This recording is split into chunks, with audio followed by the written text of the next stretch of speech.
Congress party India black సంబంధించిన ఈ alliance మరొకసారి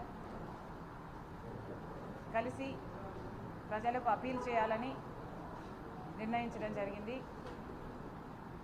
ఎన్నికలు అతి సమీపంలో ఉన్నాయి. ప్రజలు నిర్ణయించుకోవాల్సిన సమయం వచ్చింది. ఒకవైపు బీజేపీ పార్టీ వాళ్ళకు సంబంధించిన స్నేహపూరిత పార్టీలు అన్నీ ఒకవైపు ఉన్నాయి. ఈరోజు కాంగ్రెస్ పార్టీ, కమ్యూనిస్ట్ పార్టీలు ఇంకోవైపు ఉన్నాయి. బీజేపీ పార్టీ వైపే రాష్ట్రంలో ఉన్న తెలుగుదేశం పార్టీ అయినా, జగన్మోహన్ రెడ్డి గారికి చెందిన వైసీపీ పార్టీ అయినా బీజేపీ పార్టీతోనే ఉంది అని మరొక్కసారి స్ట్రెస్ చేస్తున్నాం. ఎందుకంటే గత 5 సంవత్సరాలుగా ఈ విషయమే మళ్ళీ రుజువు అయింది. గత 5 సంవత్సరాలుగా జగన్మోహన్ రెడ్డి గారి పార్టీ కూడా, ఈరోజు చంద్రబాబు గారు అయితే ఎలాగో బహిరంగంగానే బీజేపీ పార్టీతో పొత్తు పెట్టుకున్నారు. చంద్రబాబు గారి టీడీపీ అయినా జనసేన అయినా, కానీ కంటికి కనిపించని పొత్తు, అక్రమ పొత్తు జగన్మోహన్ రెడ్డి గారికి బీజేపీ పార్టీతో గత 5 సంవత్సరాలుగా కొనసాగుతూనే ఉంది. కొనసాగుతుంది అన్నదానికి ఒకటి కాదు, అనేక రుజువులు ఉన్నాయి. గత 5 సంవత్సరాలలో బీజేపీ ప్రవేశపెట్టిన ప్రతి బిల్లుకు వైసీపీ ప్రభుత్వం కూడా, వైసీపీ పార్టీ కూడా మద్దతు ఇవ్వడం జరిగింది. ఆఖరికి మణిపూర్ ఘటన, క్రైస్తవుల ఊచకోత జరిగిన ఆ ఘటనలో కూడా నో కాన్ఫిడెన్స్ మోషన్ పెడితే బీజేపీ ప్రభుత్వమే నిలబడాలి అని తెలుగుదేశం పార్టీతో సహా జగన్మోహన్ రెడ్డి గారి వైసీపీ పార్టీ కూడా బీజేపీ పార్టీకే మద్దతు ఇచ్చింది. ఒక్క బిల్లు కాదు, అనేక సందర్భాలలో గత 5 సంవత్సరాలుగా ఏ బీజేపీ పార్టీ అయితే ముస్లింల రిజర్వేషన్ 4% తీసేస్తామని చెప్తుందో, మత కల్లోలాలు సృష్టిస్తుందో, అదే బీజేపీ పార్టీకి జగన్మోహన్ రెడ్డి గారు, Telugu Desam party, YCP party, Telugu Desam party ఇద్దరు 2 పార్టీలు బీజేపీ పార్టీకే మద్దతు ఇచ్చాయి. జగన్మోహన్ రెడ్డి గారి ప్రభుత్వము గత 5 సంవత్సరాలుగా బీజేపీ పార్టీకి చెందిన అదానీకైతేనేమి, అంబానీకైతేనేమి, వీళ్ళిద్దరికే కాదు, బీజేపీ బిహెస్ట్ మీద, వాళ్ళ కోరిక మీద ఎవరు ఎప్పుడు ఏది కోరితే అది చేస్తూ వచ్చారు జగన్మోహన్ రెడ్డి గారు. ఆఖరికి మన గంగవరం పోర్ట్ల లాంటివి కూడా పెద్దవి కూడా ఇవ్వడమే కాకుండా ఆఖరికి విశాఖపట్నం స్టీల్ ప్లాంట్ కూడా ఈరోజు ప్రమాదంలో పడింది. ఈరోజు 5 సంవత్సరాల తర్వాత, ఈరోజు 5 సంవత్సరాలకు గాను జగన్మోహన్ రెడ్డి గారు దత్తపుత్రుడు అని నిర్మలా సీతారామన్ గారే చెప్పడం జరిగింది. అంటే గత 5 సంవత్సరాలుగా మోడీకి దత్తపుత్రుడిగా జగన్మోహన్ రెడ్డి గారు వ్యవహరించారు. జగన్మోహన్ రెడ్డి గారు రాజశేఖర రెడ్డి గారి వారసుడు కంటే కూడా ఎక్కువ మోడీ వారసుడిగా, మోడీ దత్తపుత్రుడిగానే ఎక్కువ వ్యవహరించారు. ఈరోజు ఎన్నికలు వచ్చాయి కాబట్టి కొత్త నాటకానికి తెరలేపుతూ ఈరోజు బీజేపీ పార్టీకి చెందిన అమిత్ షా గారు నిన్న మాట్లాడతారు, వైసీపీ ప్రభుత్వం అవినీతిలో మునిగిపోయింది అని. అయ్యా అమిత్ షా గారు, మీరు కేంద్రంలో అధికారంలో ఉన్నారు. మరి వైసీపీ పార్టీ, వైసీపీ ప్రభుత్వము ఇంత అవినీతిలో కూరుకుపోయింది అని మీకు ముందు నుంచి తెలిస్తే మీరు ఏ చర్య 5 సంవత్సరాలుగా ఎందుకు తీసుకోలేదు? కేవలం మీ దత్తపుత్రుడు కాబట్టే మీరు తీసుకోలేదు అని మేము ఆరోపిస్తున్నాం. మీరు కేంద్రంలో ఒక వాచ్ డాగ్లా, ఒక కాపలా కుక్కగా ఉండాల్సిన మీరు, దేశానికి మీరు వాచ్ డాగ్, కేంద్రంలో మీరు అధికారంలో ఉన్నారు. మరి అలాంటప్పుడు ఒక రాష్ట్రంలో అవినీతి జరిగింది అని మీకు తెలిస్తే ఒక ఈడీ అయినా, ఒక కాగ్ అయినా ఎందుకు మీరు ఆదేశించలేదు? ఎందుకు ఏ చర్య తీసుకోలేదు? ఎందుకంటే జగన్మోహన్ రెడ్డి గారు మీ దత్తపుత్రుడు కాబట్టి, ఎందుకంటే జగన్మోహన్ రెడ్డి గారు మీరు చెప్పిందల్లా చేసే మనిషి కాబట్టి, ఎందుకంటే జగన్మోహన్ రెడ్డి గారు మీకు తొత్తు కాబట్టే ఈ 5 సంవత్సరాలు ఆయన మీద ఏ చర్య తీసుకోలేదు. ఈరోజు మాట్లాడుతున్నారు అవినీతిలో కూరుకుపోయింది అని, ఈరోజేదో వైరం ఉన్నట్టు మాట్లాడుతున్నారు అంటే అది కేవలం మైనారిటీల ఓట్ బ్యాంకు వైసీపీకి చెక్కు చెదరకుండా ఉండాలి, వైసీపీకి వచ్చే ఓట్లు వైసీపీకి రావాలి, వైసీపీకి వచ్చే ఎంపీలు వైసీపీకి రావాలి, టీడీపీ ఎంపీలు ఎలాగో బీజేపీ పార్టీ అలయన్స్లో ఉన్నారు, అటు చంద్రబాబు గారిని ఇటు వైసీపీని ఇద్దరు పార్టీని కలుపుకుపోవాలి అన్నది బీజేపీ ఉద్దేశం అన్నది ప్రజలందరికీ చాలా తేట తెల్లమయ్యేటట్టు నిన్న వ్యవహరించడం జరిగింది. అమిత్ షా గారు మాట్లాడుతున్నారు, పోలవరం ప్రాజెక్టుని 2 సంవత్సరాలలో పూర్తి చేస్తారంట. మిస్ సిగ్గుగా ఎలా మాట్లాడగలుగుతున్నారు ఈ మాటలను అడుగుతున్నాం. 10 సంవత్సరాలైంది ఆంధ్ర రాష్ట్రానికి బీజేపీ పార్టీ ద్రోహం చేయబట్టి 10 సంవత్సరాలైంది. ఈరోజు మాట్లాడుతున్నారే తిరుపతి వెంకటేశ్వర స్వామి ని కాపాడుకోవడం కోసము, గుడిని కాపాడుకోవడం కోసము మీరు అలయన్స్ పెట్టుకున్నారు అని. అదే తిరుపతిలో మోడీ గారు 10 సంవత్సరాల కింద వచ్చి, ఎన్నికలకు ముందు వచ్చి మేము ప్రత్యేక హోదా 10 సంవత్సరాలు ఇస్తాము అని మాటిచ్చి వెళ్ళాడు. 10 సంవత్సరాలుగా 1 సంవత్సరం కూడా ప్రత్యేక హోదా ఇవ్వలేదు ఆంధ్ర రాష్ట్రానికి బీజేపీ పార్టీ. 10 సంవత్సరాలుగా ఒక్క హామీ కూడా, ఒక ప్రత్యేక హోదా అయితేనేమి, పోలవరం ప్రాజెక్ట్ అయితేనేమి, రాజధానికి నిధులు అయితేనేమి, కడప స్టీల్ ఫ్యాక్టరీ అయితేనేమి, దుగ్గరాజపట్నం పోర్ట్ అయితేనేమి, అటు నార్త్కు ఇటు రాయలసీమకి స్పెషల్ ఎకనామిక్ ప్యాకేజీలు అయితేనేమి, రెయిన్బో స్పెషల్ రైల్వే జోన్ అయితేనేమి, ఒక్కటంటే ఒక్క వాగ్దానం కూడా బీజేపీ పార్టీ 10 సంవత్సరాలుగా నిలబెట్టుకోలేదు. ఒక్క రకంగా కూడా ఆంధ్ర రాష్ట్రానికి మేలు చేయలేదు. మీరు కేంద్రంలో మీరు అధికారంలోకి రావడానికి ఎన్ని వాగ్దానాలు చేశారు? 2 కోట్ల ఉద్యోగాలు ఇస్తామన్నారు. అంటే సంవత్సరానికి 2 కోట్లు అంటే 10 సంవత్సరాలు మీరు అధికారంలో ఉన్నారు, 20 కోట్ల ఉద్యోగాలు మీరు ఇవ్వాల్సి ఉండింది. కానీ అది తుంగలో తొక్కారు. రైతులకి రెట్టింపు చేస్తామన్నారు, ఆదాయం చేయలేదు. 15 లక్షలు ప్రతి బ్యాంక్ అకౌంట్లో వేస్తాము, నల్లధనం అంతా తీసుకొస్తాము అన్నారు. నల్లధనం అంతా మీ దగ్గరే ఉంది, మీ పార్టీలోనే ఉంది, మీ ఫండ్స్లోనే ఉన్నాయి, మీకు ఇచ్చిన వాళ్ళల్లోనే ఉన్నారు. ఏ చర్యలు తీసుకోలేదు. ఇలా 1 కాదు 2 కాదు, ఎన్ని రకాలుగా వీలైతే అన్ని రకాలుగా బీజేపీ పార్టీ మోసం చేసింది. ఈరోజు వచ్చి మీరు పోలవరం ప్రాజెక్టుని 2 సంవత్సరాలలో పూర్తి చేస్తామంటారా? మరి ఈ ఇంగితం ముందు లేదా? మీకు చేయాలన్న చిత్తశుద్ధి ఉంటే ఎవరు ఆపారండి మిమ్మల్ని? పోలవరం చేయొద్దని ఎవరు ఆపారు? మీ కాలు పట్టుకున్నారా ఎవరన్నా? పోలవరం చేయొద్దండి, మాకు ప్రత్యేక హోదా ఇవ్వద్దండి, మాకు రాజధానికి నిధులు ఇవ్వద్దండి అని ఎవరు ఆపారండి? మీకు నిజంగానే చిత్తశుద్ధి ఉంటే అధికారంలో ఉండి మీరు ఇవ్వకపోగా చేయకపోగా సిగ్గు లేకుండా ఇప్పుడు ఈరోజు వచ్చి పోలవరం ప్రాజెక్టు 2 ఏళ్లలో పూర్తి చేస్తామంటారా? అసలు మీది ఒక పార్టీయా? మీరు మనుషులా? ఏమీ అర్థం కావటం లేదు. ఒకసారి ఆలోచన చేసి మాట్లాడుకోవాల్సిందిగా కోరుతున్నాము. అంతేకాదు మరొక్కసారి ప్రజలందరికీ విన్నవించుకుంటున్నాము, ఈరోజు బీజేపీ పార్టీకే లొంగిపోయిన పార్టీలు తెలుగుదేశం పార్టీ అయినా వైసీపీ పార్టీ అయినా.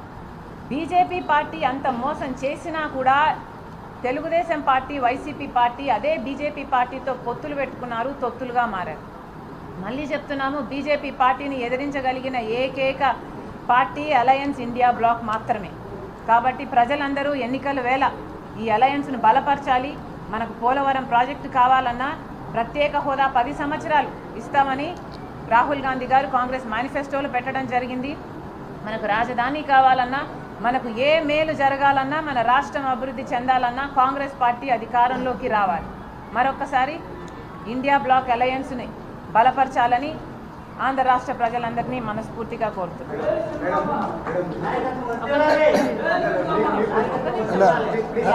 ఒక్క నిమిషం బ్రదర్, మేము మాట్లాడినాక బ్రదర్. ఓకే బ్రదర్, ఇట్లా పెట్టాలనా?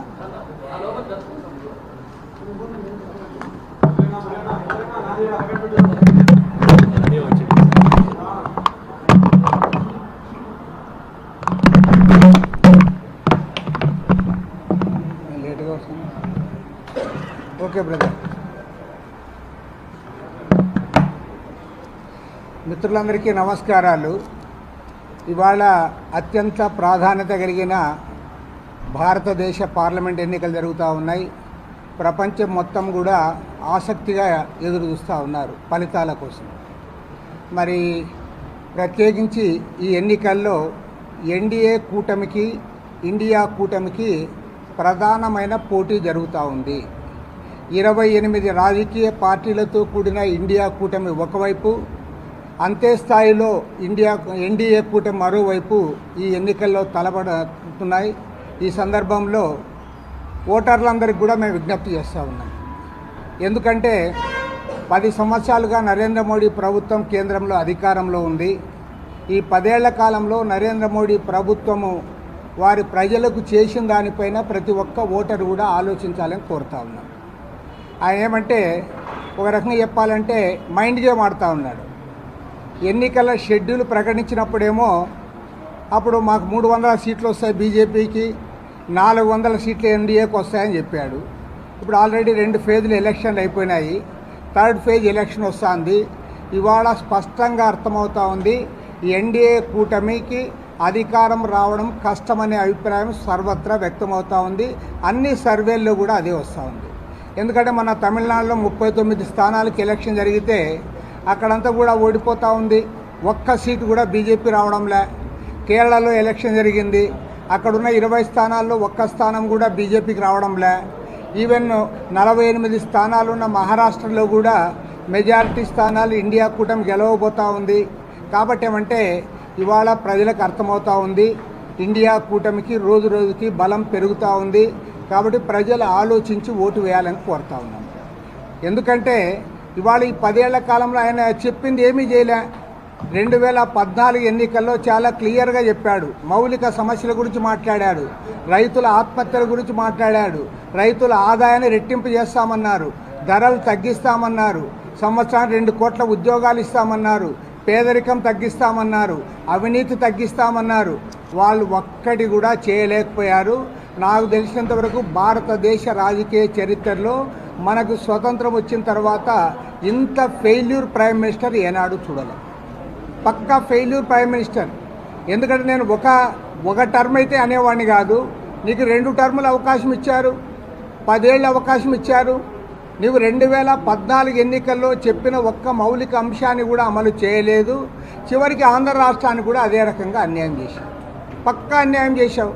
ఇంతకుముందు షర్మిల గారు చెప్పారు, నువ్వు ప్రత్యేక హోదా అన్నావు, విభజన హామీలు అన్నావు, రాష్ట్రమంతా అభివృద్ధి చేస్తానన్నావు, పోలవరం ప్రాజెక్ట్ అన్నావు. నువ్వు చేసింది ఏమీ లేదు. ఈ 10 ఏళ్లలో గుండు సున్నా చుట్టావు ఆంధ్ర రాష్ట్రానికి. పైగా ఇప్పుడు నిజంగా చూస్తూ ఉంటే నాకు ఆశ్చర్యం అవుతూ ఉంది. ఉత్తరాదిలో వీళ్ళు గెలవడం లేదు కాబట్టి దక్షిణాది పైన పడతా ఉన్నారు. ఆంధ్రప్రదేశ్ రాష్ట్రం పైన home minister, defence minister, prime minister అందరు వచ్చి ఇప్పుడు ఆంధ్రాలో ప్రచారం చేశారు. మన ఆంధ్రాలో బీజేపీ అధికారంలోకి రాదు కదా. ఎందుకు ఇంతమంది వస్తూ ఉన్నారు? వచ్చి మీరు నంగనాచి మాటలు చెప్తా ఉన్నారు, ఇక్కడ పక్క మోసం చేస్తూ ఉన్నారు, ఇక్కడ దగా మాటలు మాట్లాడుతూ ఉన్నారు. ఇవాళ అమిత్ షా హోమ్ మినిస్టర్, నీ సిబిఐ ఇక్కడ పనిచేయడం లేదా? నీ సెంట్రల్ ఇంటెలిజెన్స్ ఇక్కడ పనిచేయడం లేదా? 5 ఏళ్లుగా ఈ రాష్ట్రాన్ని నాశనం చేసిన జగన్మోహన్ రెడ్డితో మీరంతా కుమ్మక్కై ఈ రాష్ట్రాన్ని అధోగతి పాలు చేయడానికి, అప్పుల పాలు చేయడానికి మీరు కాదా సహాయం చేసిందని నేను అడుగుతా ఉన్నా. మీ సహాయం లేకుండా ఆయన అప్పులు తెచ్చాడా? మీ సహాయం లేకుండా అరాచక పాలన చేశాడా?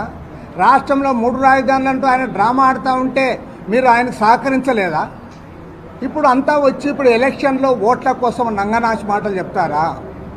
పక్కాగా నంగనాచి మాటలు. ఎందుకు ఇంత మాట చెప్తున్నామంటే ఏదో కాంగ్రెస్ పార్టీ తరఫున వారు కమ్యూనిస్టులుగా మేము కాదు.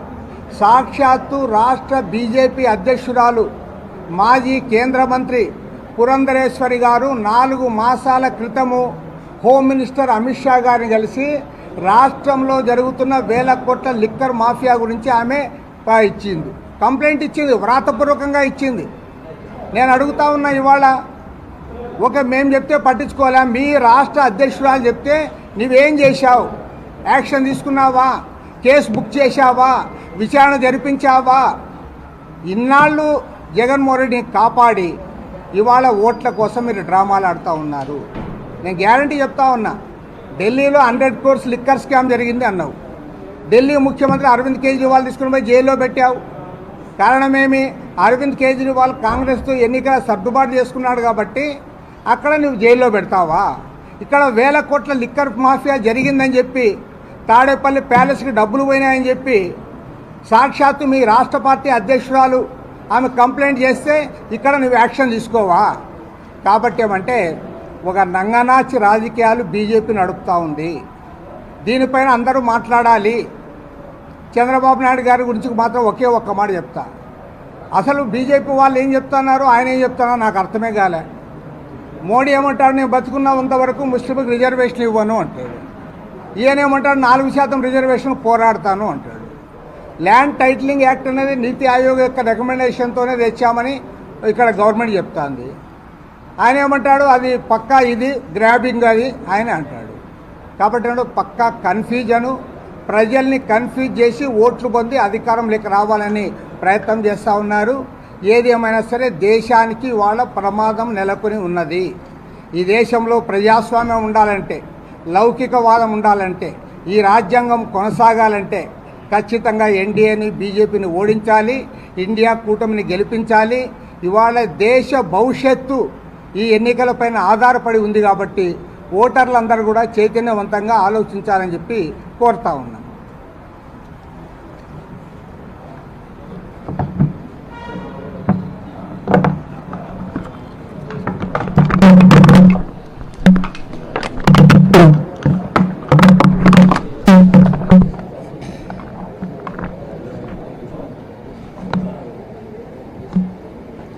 అందరికీ నమస్కారం అండి.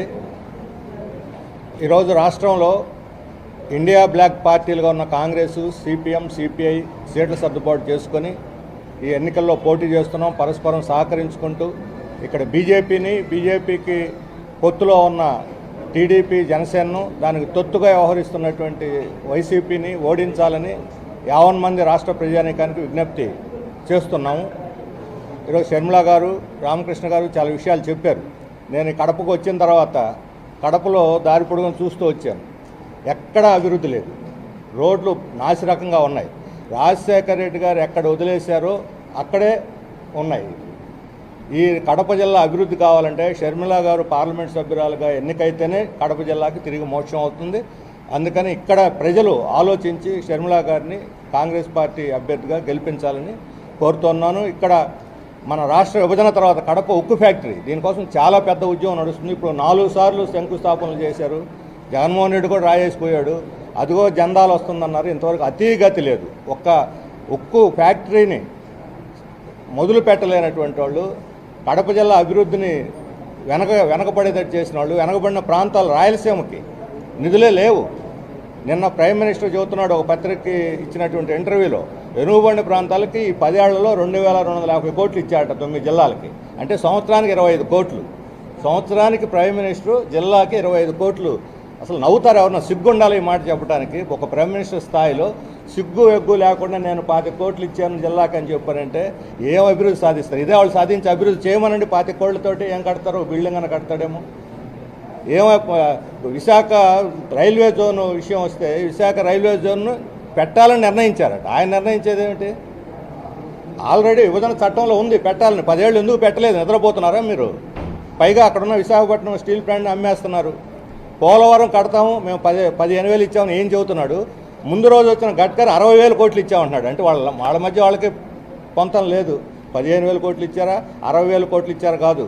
2 లక్షల మంది నిర్వాసితులు అక్కడ మునిగిపోతూ ఉంటే 33,000 కోట్ల రూపాయలు వాళ్ళకి అవసరమైతే నువ్వు ఇచ్చింది 400 కోట్ల రూపాయలు నిర్వాసితులకి. మిగతాదంతా కాంట్రాక్టులు జేబులో పోయారు. ఆ కాంట్రాక్టుల దగ్గర ఎలక్షన్ బాండ్లు తీసుకొని వీళ్ళు రాజీ పడ్డారు. మొత్తం ఈరోజు పోలవరం నిర్మాణం, డ్యామ్ నిర్మాణమే ప్రమాదంలో, నాసిరకంగా కట్టి ప్రమాదంలో పడింది. 1000 కోట్లు తీసుకున్నారు. ఈ 3 పార్టీలు ఈయన చెబుతున్నాడు పచ్చి అవినీతికరమైనటువంటి పార్టీ బీజేపీ పార్టీ. 1000 కోట్ల రూపాయల కుంభకోణంలో ఇరుక్కుపోయింది. అశ్లీలమైన పార్టీ బీజేపీ పార్టీ. ఈరోజు ఆడవాళ్ళు 400 మహిళలను చేర్చి వీడియోలు తీసిన కర్ణాటక ప్రజ్వల్ని, అతన్ని ఎంపీని వెనకేసుకొచ్చినటువంటి ప్రైమ్ మినిస్టర్ ఎలాంటి పార్టీ వాళ్ళది?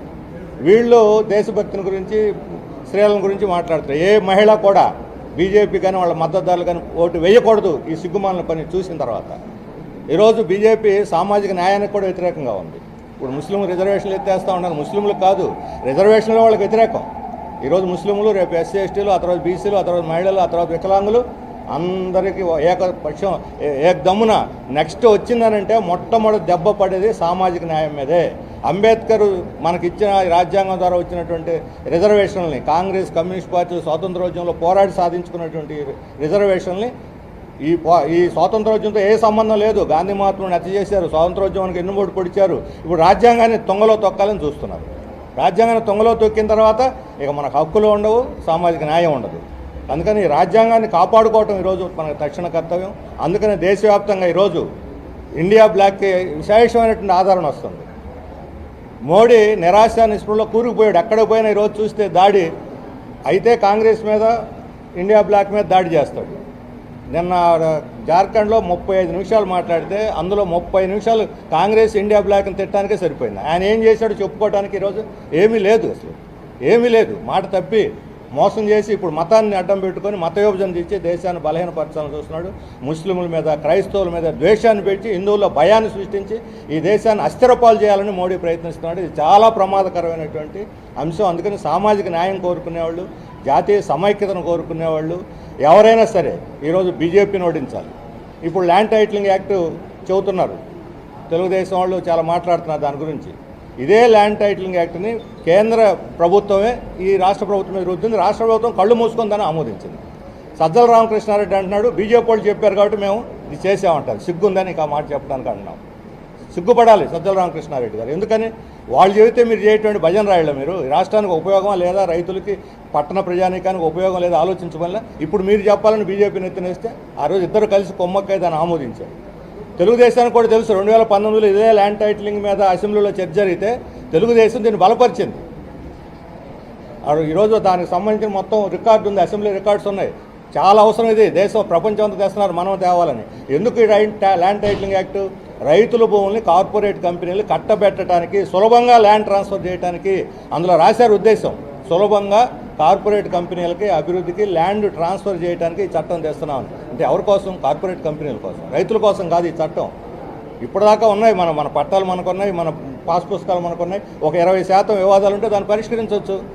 20% వివాదాలు వదిలేసి 80% పట్టా భూములు వివాదంలో నెట్టేయటం అంటే ఇది రైతులకు తీరిన ద్రోహం. కార్పొరేట్ కంపెనీలకు ల్యాండ్ బదలాయించడం కోసం ఈ చట్టం తీసుకొచ్చారు. దీన్ని అందుకని ఈ 3 పార్టీలు దీనికి మద్దతు ఇస్తున్నాయి. ఇప్పుడు ఎన్నికల కోసం వీళ్ళు తలనాటకాలు ఆడుతున్నారు. అందువలన ఈ పార్టీలను ఓడించి ఈరోజు ఇండియా బ్లాక్ సామాజిక న్యాయం కోసం ఈరోజు మన రాష్ట్రానికి ప్రత్యేక హోదా ఇస్తామని చెప్పింది కాంగ్రెస్. అంగన్వాడీ స్కీమ్ వర్కర్స్ రెట్టింపు చేస్తామని వాళ్ళ వేతనం చెప్పింది. ఉపాధి హామీ పథకం వామపక్షాలు కాంగ్రెస్ కలిసి తీసుకొచ్చింది ఆ రోజు యూపీఏ. దాన్ని ఎత్తేయాలని చూస్తున్నారు ఈరోజు. అదే ఎత్తేసి గ్రామీణ ప్రజలు, రాయలసీమ ప్రజలందరూ మరలా వలసలు పోవాల్సిందే. వాళ్ళ వేతనం 400 చేసి ఈ మొత్తం ఉపాధి పథకాన్ని కాపాడుతామని చెప్పి కాంగ్రెస్ ఇండియా బ్లాక్ చెప్పింది. అందువల్ల ఈ సంక్షేమ కార్యక్రమాలన్నీ ప్రజల హక్కులు, ఇవి దాన ధర్మాలు కాదు. ఉపాధి హామీ పథకమైనా, అటవీ సంరక్షణ పథకమైనా, ఎడ్యుకేషన్ హక్కు చట్టమైన, ఉద్యోగ హక్కు చట్టమైనా, లేకపోతే సమాచార హక్కు చట్టమైనా, ఇవన్నీ హక్కులు, రాజ్యాంగంలో వచ్చినటువంటి హక్కులు. యూపీఏ కాలంలో కమ్యూనిస్టులు, కాంగ్రెస్ కలిసి తెచ్చినటువంటి చట్టాలు. ఆ రోజు సోనియా గాంధీ దానికి హెడ్ ఉన్నారు. మరలా అలాంటి ప్రభుత్వం కేంద్రంలో వస్తేనే ఈ హక్కులు కాపాడబడితే సామాజిక న్యాయానికి న్యాయం జరుగుతుంది.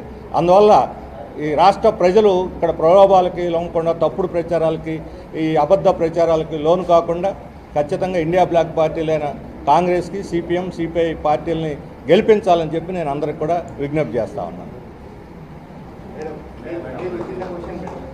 వైఎస్ఆర్సీపీ కాంగ్రెస్ పార్టీలో విలీనం చేశారు తెలంగాణ రాష్ట్రం. అయినా కూడా తెలంగాణ రాష్ట్రం నుంచి కొంతమంది నేతలు, మీకు సంబంధించిన నేతలు కేవలం 1000 కోట్ల కాంట్రాక్ట్ వర్కులు జగన్మోహన్ రెడ్డి ఇవ్వలేదు కాబట్టి ఇప్పుడు ఆయన మీద అపవాదాలు మోపుతున్నారు. వైఎస్ షర్మిల గారు పదే ప్రెస్ మీట్లు పెడుతున్నారు. దీనిపైన మీ కామెంట్ చేయండి. ఇలా మాట్లాడే వాళ్ళు జగన్మోహన్ రెడ్డి గారు పడేసే కుక్క బిస్కెట్లకి ఆశపడేవాళ్ళు. ముందు నా గురించి మాట్లాడకముందు మీకెంత డబ్బులు అందుతున్నాయో ముందు అదొకసారి ఆలోచన చేయండి, ప్రజల ముందు పెట్టండి. వీళ్ళు చెప్పడానికి ఏముందండి, 1000 కోట్లైనా చెప్తారు, నేను 10,000 కోట్ల వరకులు కూడా అడిగానని కూడా చెప్తారు. ఒక్కసారి ఆలోచన చేసుకోవాలి. ఇదే జగన్మోహన్ రెడ్డి గారు రాజశేఖర్ రెడ్డి గారి మరణం వెనకాల రిలయన్స్ హస్తం ఉంది అని ఒకప్పుడు అన్నారు. అందరూ నమ్మారు. ఎంతోమంది రాజశేఖర్ రెడ్డి అభిమానులు రిలయన్స్ సంస్థల మీద దాడులు చేసి కేసులలో కూడా ఇరుక్కున్నారు. ఆ తర్వాత జగన్మోహన్ రెడ్డి గారు వాళ్ళ అవసరం తీరిపోయాక ముఖ్యమంత్రి అయిన తర్వాత అదే రిలయన్స్ సంస్థకి ఎంపీ పదవికి, వాళ్ళకి చెందిన మనిషికి ఎంపీ పదవి కూడా ఇచ్చారు. మరి మీరా అండి మాట్లాడేది? ఇదే జగన్మోహన్ రెడ్డి గారు వివేకానంద రెడ్డి గారి హత్య వెనక చంద్రబాబు గారి హస్తం ఉంది అని సిబిఐ ఎంక్వైరీ కోరిన మాట వాస్తవం కాదా? జగన్మోహన్ రెడ్డి గారు ముఖ్యమంత్రి అయిన తర్వాత సిబిఐ ఎంక్వైరీ వద్దు అన్న మాట కూడా వాస్తవం కాదా? అంటే మీరు ముందు చెప్పిన మాట అబద్ధమని మీరే నిరూపించుకున్నారు. ఎందుకంటే చంద్రబాబు నాయుడు హస్తం నిజంగానే ఉంటే you would welcome the CBI enquiry. ఇదే జగన్మోహన్ రెడ్డి గారు రాజశేఖర్ రెడ్డి గారి పేరుని ఛార్జ్ షీట్లో కాంగ్రెస్ పార్టీ చేర్చింది అని పదే పదే చెప్పుకుంటూ వచ్చారు. ఈ రోజుకి కూడా చెప్తున్నారు. కానీ వాస్తవం ఏమిటంటే కనీసం సిబిఐ రాజశేఖర రెడ్డి గారి పేరు ఎఫ్ఐఆర్లో కూడా చేర్చకపోతే జగన్మోహన్ రెడ్డి గారికి సంబంధించిన సుధాకర్ రెడ్డి, పొనవోలు సుధాకర్ రెడ్డి అనే మనిషి 3 కోట్ల చుట్టూ తిరిగి రాజశేఖర రెడ్డి గారి పేరు లేకపోతే ఈ కేసులో జగన్మోహన్ రెడ్డి గారు ఈ కేసులో నుంచి బయటపడడం అసాధ్యము అని రాజశేఖర రెడ్డి గారి పేరు ఉండేటట్టు ఆయన కోట్లు చుట్టూ తిరిగి చేస్తే ఇదే పొనవోలు సుధాకర్ రెడ్డి గారికి జగన్మోహన్ రెడ్డి గారు ముఖ్యమంత్రి అయిన 6 రోజుల్లోనే అడిషనల్ అడ్వకేట్ జనరల్ పదవినిచ్చాడు. ఎవరైనా తండ్రి పేరుని సిబిఐ ఛార్జ్షీట్లో చేరిస్తే అంత పదవి ఇస్తారండి? జగన్మోహన్ రెడ్డి గారు చెప్పారు కాబట్టే, ఆయన చేశారు కాబట్టే ఈయన పదవి ఇవ్వడం జరిగింది. ఎంత దారుణం కాకపోతే కన్న తండ్రి పేరునే సిబిఐ ఛార్జ్షీట్లో పెట్టేటట్టు చేస్తారు జగన్మోహన్ రెడ్డి గారు. ఇది నీచమైన రాజకీయాలు కాకపోతే ఏమిటి? నేను 1000 కోట్లు తీసుకున్నాను అడిగాను అని మీరు అంటున్నారే, రుజువు ఉందా? మీరు రుజువు చేయండి. ఈరోజు నేను రాజకీయాలు మానేసి వెళ్ళిపోతా. నేను ఒక పైసా సాయం అడగలేదు. వీళ్ళు ఎప్పుడు ఏది ఎట్లా అవసరం ఉంటే ఆ మాట మాట్లాడడం వీళ్ళ అలవాటు. వీళ్ళు ఊసరు వల్లీలు. వీళ్ళకి అవసరమైతే అమ్మా తల్లి పాదయాత్ర చెయ్యి అని అడుగుతారు. వీళ్ళకి అవసరం లేకపోతే నువ్వు అసలు రాజశేఖర రెడ్డి బిడ్డవే కాదు అన్నట్టు విజయమ్మను కూడా అవమానిస్తారు. ఏది పడితే అది మాట్లాడతారు. వీళ్ళ మాటలకి ఎవరండి లెక్క పెట్టాల్సింది? Please ignore it. భర్త బ్రదర్ అని మరో 4 ల్యాండ్ ఓవర్ వాహనాల్లో వెళ్ళి జమ్మలమడు బీజేపీ అభ్యర్థి ఆదినారాయణ కలిశారు. ఇతర ఒప్పందం చేసుకున్నారని ప్రధానంగా అవినాష్ రెడ్డి నా భర్త ల్యాండ్ క్రూజర్లో వెళ్ళి జమ్మలమడుగు బీజేపీ లీడర్ని కలిశాడని ఆరోపణ చేశాడు అవినాష్ రెడ్డి గారు. అవినాష్ రెడ్డి గారి లాగా మధ్యరాత్రి గొడ్డలి రాజకీయాలు చేయడము మాకు తెలియదు. అనిల్ గారు మీరు చెప్పే ఈ లీడర్ని ఆయన ఇంటికి వెళ్ళి కలవడం కాదు కదా, కనీసం ఇంకొకరి ఇంట్లో కూడా కలవలేదు. వీళ్ళు రుజువు చేయలేదు. ఓకే అమ్మా. ఒక్క నిమిషం. మన అక్కడ కమలాపురం అభ్యర్థి గాలి చంద్ర ఇందాక చెప్పడం మర్చిపోయి సిపిఐ ఆయన్ని కూడా ఇక్కడ కాంగ్రెస్ అభ్యర్థులతో పాటు కమ్యూనిస్ట్ పార్టీ అభ్యర్థులను కూడా గెలిపించాలి. థ్యాంక్ యూ అమ్మా. Thank you very much. Thank you.